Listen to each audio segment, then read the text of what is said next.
Саламатсыздарбы, түз эфирде Лондон, BBC, студияда Акчолпон Койчиева. Элер алчына спорт жаңылыктар менен тааныштырабыз.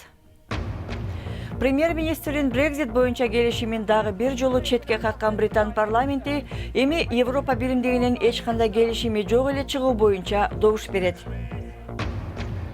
Сириядагы согуш аяктап бараткан соң биз коңшу Ливандагы качкындар менен мекенге кайтуусу тууралуу сүйлөштүк. Ошондой эле бүгүн жалаң аялдардын унааларын оңдоочу ишканасын ачкан айым менен жолугушабыз.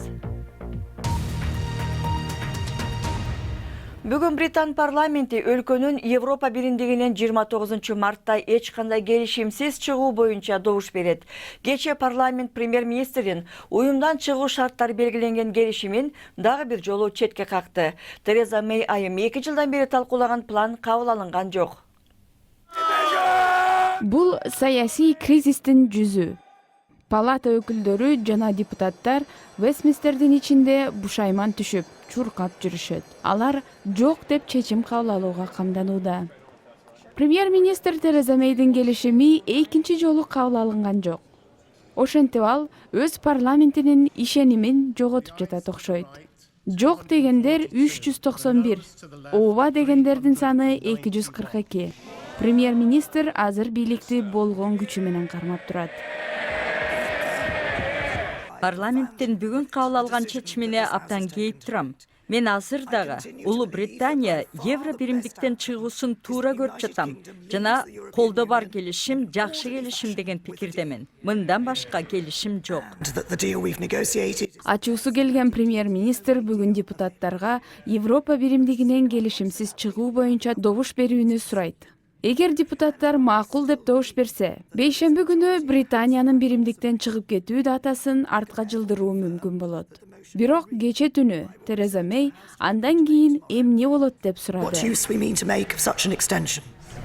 Парламент бул суроого жооп бериши керек болот. Мыйзамдын 50-беренесин күчүнө киргизүүнү каалайсыздарбы?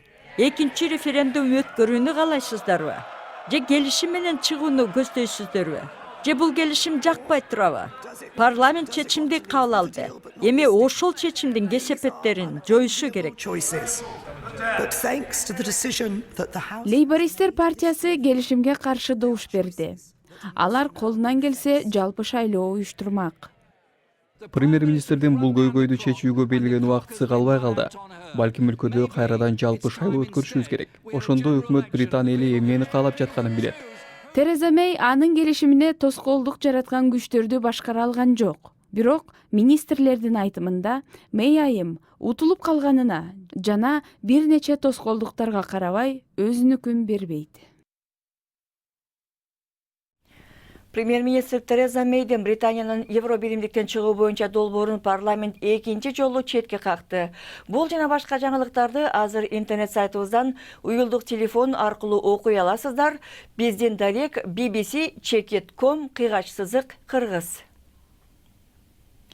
Сирияда 8 жылдан бери жүрүп келген согушта 1,5 миллион адамдын өмүрү кыйылып, 6 миллиондой киши жер которууга мажбур болду. Эми чатак басаңдап калган соң качкындардын көбү өлкөсүнө кайтып келүүнү көздөөдү.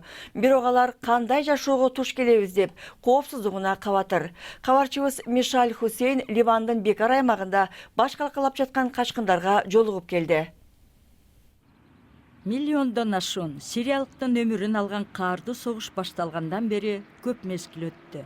2012 жылы кармаштан качып чыккан Нураны 4 жылдан кийин кезиктирдик. Анын мурунку жашоосу талкалангандыктан бүгүнкү күнгө чейин баш калкада жашап келет. 8 жылдык согуш бүтүн өмүрдөй сезилди.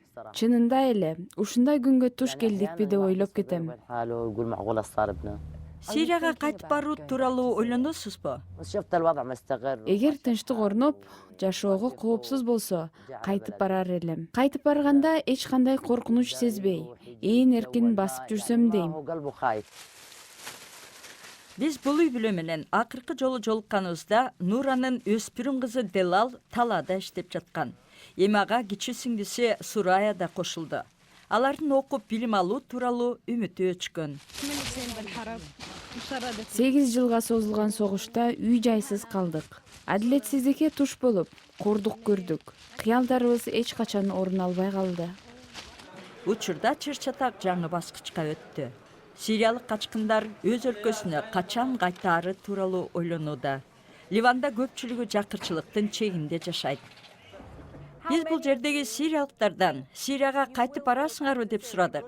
Баары тең барабыз дешти.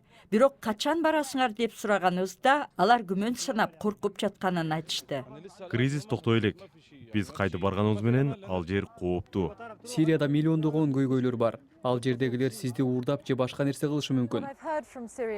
Бул жерде сириялыктардан сурамжылап, алар азыр мекенине кайтып бара албасын түшүндүм. Айрымдары дагы деле согушуп жаткан аймактардан болушат. Башкалары Сирияда жумуш бар же жоктугун билбейт. Алар коопсуздук күчтөрү кармап кетет же армияга жөнөтөт деп кооптонот. Баары тең. Мурдагы Сирия жок болгонун айтат. Сирияда турак жайлар гана кыйроого учурабастан үй бүлөлөр жана коомдук түзүлүш да талкаланды. Сирия мурдагы калыбына келеби? Мүмкүн эмес. Сириялыктар мурдагы жашоосуна кайтып барышабы? Жок. Нура мекениндеги туугандарына чалып, абал кандай экенин сурады.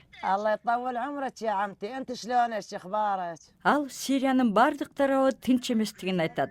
Дал ушундай кырдаалдан улам Нури азырынча Ливияда турат. Бул жердеги лагерлерде көптөгөн башка үй бүлөлөр качкындар катары кыйынчылыктар менен алпырышууда. Мекенине кайтып баралы десе, өтө опурталдуу. Сиздер көрүп жаткан BBC кыргыз кызматы жаңылыктар менен тааныштырууну улантабыз. Калифорниянын штатынын губернатору өлүм жазасына мөөнөтсүз мораторий жарыялады. Ошентип абакта жаткан 700дөн ашуун туткундун өлүм жазасы жоюлду. Губернатор Гевин Ньюсом бул жазаны алгандардын арасындагы расалык теңсиздик, жумшалган каражаттар жана башка жагдайлар жазанын моралга жатпаган натыйжасыз саясат экенин көрсөтөт деп белгиледи. Австралиянын соту мындан 20 жыл мурун эки өспүрүм балага сексуалдык ыдык көрсөткөндүгү үчүн кардинал Джордж Пелди 6 жыл абакка кести. Кардинал Пел мурда Рим папасынын кеңешчиси болгон. Ал католик чиркөөсүнүн мындай айып боюнча абакка кесилген эң жогорку даражадагы өкүлү.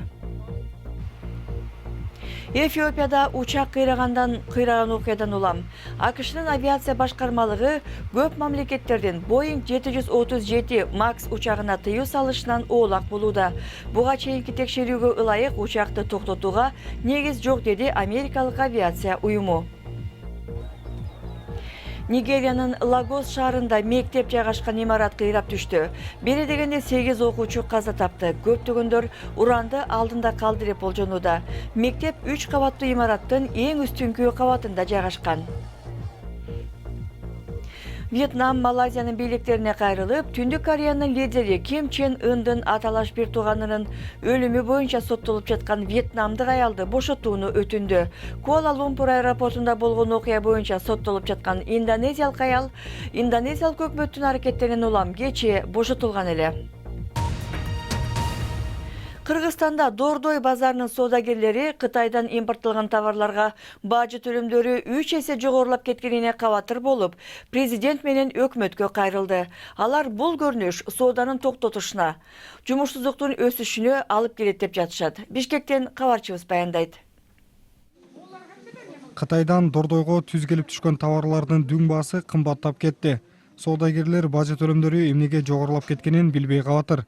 Мурда 1 килограмм кийим товар $1–1,5 болсо, азыр ал $3 чейин жеткен. Товарлар кымбаттаган жок, жолдун эле баасы кымбаттап, бизге товар ташыган фирмалар таможнядан кымбаттатып атат деп айтты. Бүгүн Дордойдо иштеген 500гө жакын соодагер бажы кызматына жана базардын профсоюзуна даттанып, өздөрүнүн бир катар талаптарын койду. Бардыгы кыйналган үчүн келди. Бардыгына кыйын болуп баратат. Соода жок. Налогду кымбат төлөйбүз эжеке. Баары бизге аябай действительно оор болуп атат. Бизге ушул маселени чечип бересиздерби же жокпу? Бажы кызматынын жетекчиси бул маселе боюнча жумушчу топ түзүлүшү мүмкүн дейт. Мы начнем решать в рабочем порядке, создадим какую-то комиссию свою. Мы обязательно результаты работы вам доложимся. Кыргызстанда Кытай товарлары сатылбаган бир да жай жок. Дордойдо болсо 70% сатуучу Кытай товарлары менен соода кылат. Соода солгундаганына кошул ташыл болуп, бажы төлөмдөрүнүн өсүшү соодагерлердин нааразылыгын күчөттү. Бизге эч кандай эч ким нерсе деп айткан жок, тарифтерди көтөрүлгөнүн айткан жок. Биз Кытайлардан заказдарды берип алдык эски тариф менен. Товар бул жака келгенден кийин анан биз билдик, что тарифтер 1,3-төн 3 долларга чейин килограммына көтөрүлгөнүн. Бирок ошол эле учурда Казакстан Союзда бар. Эмне үчүн ошол эле Казакстанда 2 доллар, а бизде 3 доллар? Основной биздин рынок Казакстан, Россия болуп атса, бизге бул аябай эле кыйынчылык жаратып атат. Борбор Азиядагы ири базар саналган Дордойдо 60 миңден ашык адам иштейт. Тигүүчүлөрдү Орусия, Казакстан, Тажикстан, Өзбекстандагы жана жергиликтүү ортомчуларды кошкондо ал 600 миң адамды жумуш менен камсыз кылат. Базардын профсоюзунун маалыматына караганда 40 миңден ашык соода түйүнү бар Дордойдон мамлекеттик казынага жылына 700 миллион сомдун тегерегинде каражат түшөт. Эми бажы тарифтери төмөндөбөсө, базардын соодасы улам солгундап, кардар келбей калат деген коркунуч бар. Программабызды улантабыз. Механик Луис Бейкер курбу кыздары менен эже сиңдилери машинасын оңдотууга барганда, алардан эркектерге караганда көбүрөөк акы алып, басынкан учурларды көп байкаган. Ошондуктан ал жалаң айымдардын унаасын оңдой турган ишкана ачты. Биз чанда кезиккенибиз менен аял механиктер бар, бирок биз азчылыкты түзөбүз.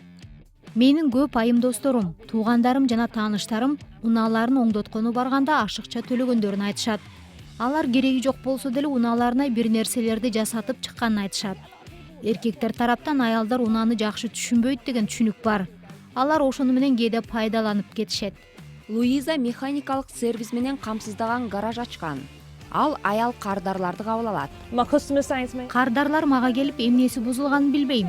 Кантип дөңгөлөк алмаштырат көрсөтүп берчи. Же майын кантип алмаштырам, көрсөтчү деп суранышат. Ушундан улам мен дөңгөлөк менен шиштака деген курстарды баштадым. Анда айымдарга унаа тууралуу негизги нерселер жөнүндө үйрөтөм. Луизанын жумушу анын үй бүлөлүк жоопкерчилигине тоскоолдук жаратпайт. Мен ар бир күнү кызымды мектептен жеткирип барам. Кечинде уктаардын алдында китеп окуп берем. Мен бул ишти көп жыл мурун баштасам болмок. Дароо баштап жибергенге чечкүндүү киреше албай жаттым. Анын үстүнө кызым кичинекей болчу, бирок кызымдын келечеги үчүн бул ишти баштоону чечтим. Карамай болуудан коркпогула. Ишти жасап жатып рахат алгыла. Кыргызстанга да ушундай керек окшойт. Спорт жаңылыктарын көрөлү. Кече Чемпиондор лигасында Манчестер Сити 7-0 эсеби менен германиялык Шалкени утуп чейрек финалга өттү. Ошондой эле Криштиану Роналдо хет-трик жасап, Ювентус 3-2 эсебинде Атлетико Мадридти утуп алды. Командалардын биринчи таймашында Ювентус 2-0 менен утулган. Бүгүн Чемпиондор лигасынын акыркы 16-сында Барселона менен Лион жана Ливерпуль менен Бавария беттешет. Эгер Ливерпуль утса же гол киргизип тең чыкса, анда чейрек финалга өткөн Премьер лигадагы 4-чү команда болот. Учурда чейрек финалга Манчестер Сити, Манчестер Юнайтед жана Тоттенхэм чыгышты. Теннисте дүйнөлүк биринчи ракетка Наоми Осака Индия Уэльс чемпионатында Белинда Бенчичтен утулуп калды. Экинчи ракетка Симона Халеп дагы таймаштан чыккан. Эркектерде биринчи ракетка Новак Джокович германиялык Филипп Колшрайберден утулду. 4 чоң шлем наамынын үчөөнө ээ болгон Джокович Колшрайбер утуп жатканда ачууланып ракеткасын сындырды. Жаңылыктардын соңунда бүгүн Жапонияны көрсөтөлү. Юки Гасен аттуу оюнда кишилер 2 топко бөлүнүп алып кар менен чабышат. Бирок бир эптеп тоңолоктонгон кар эмес, чабышуу эмес, бул кадимкидей каска кийүүнү талап кылган таймаш. Негизи жапондор оюндарды жакшы көрүшөт. Хоккайдода чыккан бул оюнду эзелтен бери салт катары улантып келишет. 30 жыл мурун аны расмий түрдө спорт деп таанышкан.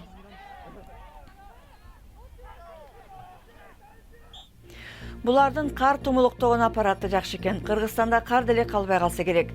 Биз программаны ушуну менен жыйынтыктайбыз. Аны алып барган Акчолпон Койчиева. Биздин BBC Кыргыз Check.com сайтыбызга киргенде унутпаңыздар.